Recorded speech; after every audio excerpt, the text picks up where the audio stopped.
Hello everyone. इस video में हम लोग बात करेंगे हाइपोथायरॉयडिज्म के बारे में। हाइपोथायरॉयडिज्म के अंदर हम लोग इसकी definition, causes, sign and symptoms, diagnosis और मैनेजमेंट, इन सारे टॉपिक्स को वन बाय वन क्लियर करेंगे।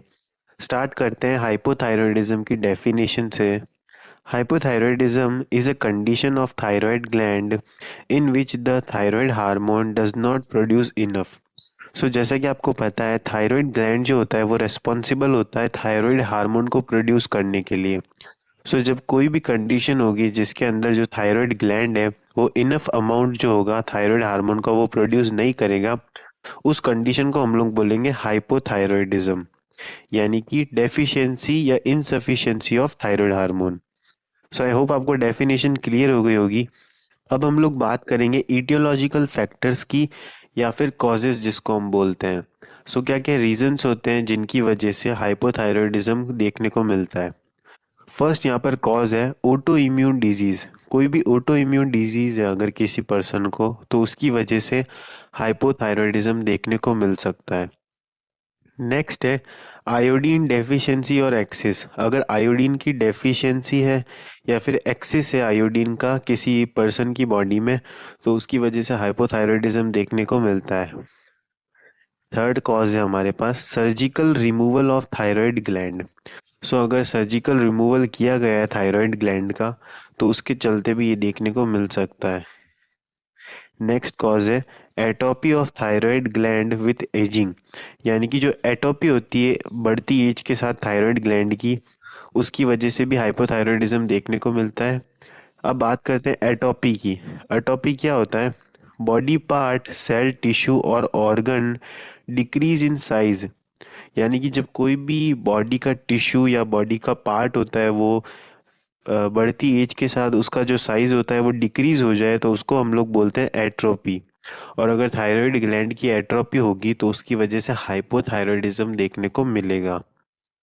इसके अलावा मेडिकेशंस भी होती है, सच कुछ एंटी थायराइड मेडिकेशंस, जिसकी वजह से भी या जिसके साइड इफेक्ट की वजह से हाइपोथायरॉयडिज्म देखने को मिलता है।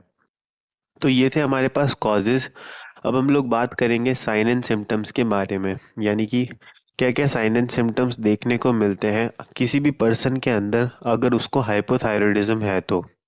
सबसे पहले है अब apathy.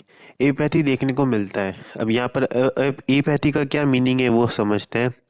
Feeling of not being interested in और एंथुजियास्टिक अबाउट एनीथिंग, यानी कि जब किसी पर्सन को साइकोलॉजिकली किसी चीज़ में इंटरेस्ट नहीं आ रहा होगा, या फिर उसको हम लोग एंथुजियासिस्ट भी बोलेंगे, तो उसको हम उस कंडीशन को हम लोग एपैथी बोलेंगे। नेक्स्ट है लिथेरी। लिथेरी का मतलब यहाँ पर है लैक ऑफ एनर्जी, यानी कि इस कंडीशन के अंदर जो पेशेंट है उसको energy, lack of energy feel होगा या फिर वीकनेस या फटीग महसूस होगा।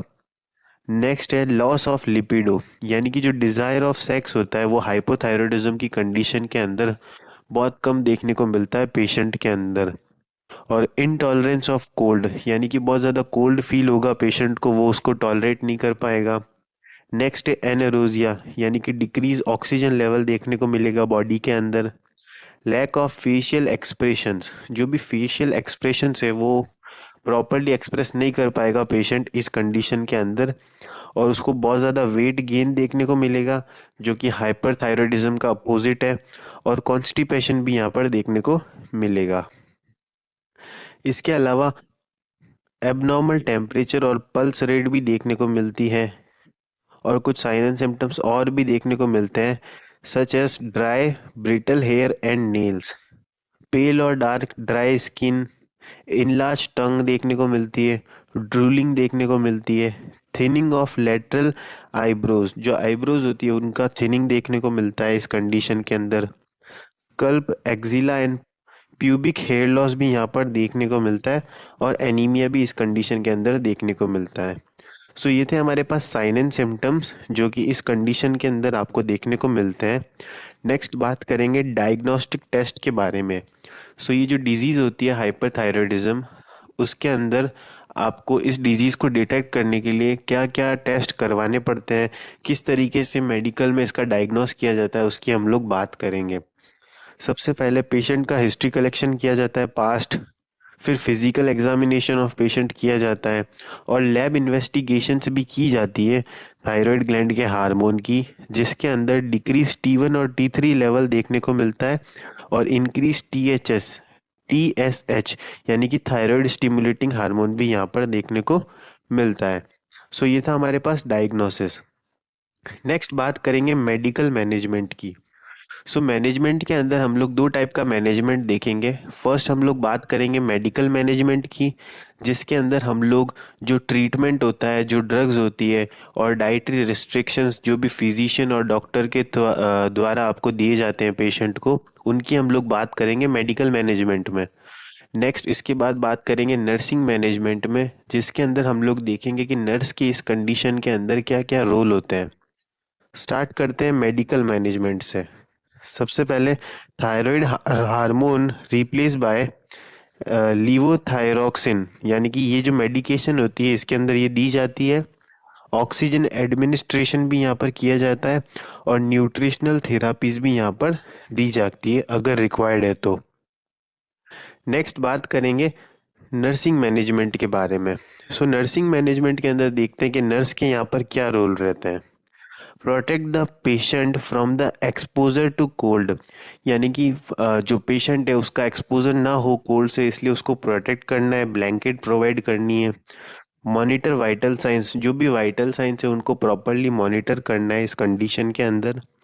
एडमिनिस्टर ऑक्सीजन इफ़ नेसेसरी, अगर ऑक्सीजन नेसेसरी है तो उसको एडमिनिस्टर करना है पेशेंट को। मॉनिटर रिकॉर्डेड इनटेक और intake for nutritional content and calories, जो भी न्यूट्रिशनल कंटेंट कैलोरीज है या जो भी डाइट है उसको प्रॉपरली मॉनिटर करना है। नेक्स्ट है advise the patient to increase fluid intake, fluid intake को इंक्रीज करने के लिए पेशेंट को इनकरेज करना है, जो कि उसको हेल्प करेगा रिकवरी के दौरान। Advise to avoid the use of analgesics and hypotonic drugs, इन दोनों ड्रग्स की कैटेगरीज का यूज़ ना करने के लिए पेशेंट को सजेस्ट करना है। Monitor bowel sound including frequency, जो भी मॉनिटर करना है बोवल साउंड को और उसकी फ्रीक्वेंसी को। सो ये था हमारे पास पूरा टॉपिक। आई होप आपको समझ आया होगा। समझ आया तो please like share and subscribe the video. और अगर आपको इस टॉपिक की PDF चाहिए तो आप टेलीग्राम चैनल NSG लाइब्रेरी से जाकर इसको डाउनलोड कर सकते हो। Thank you.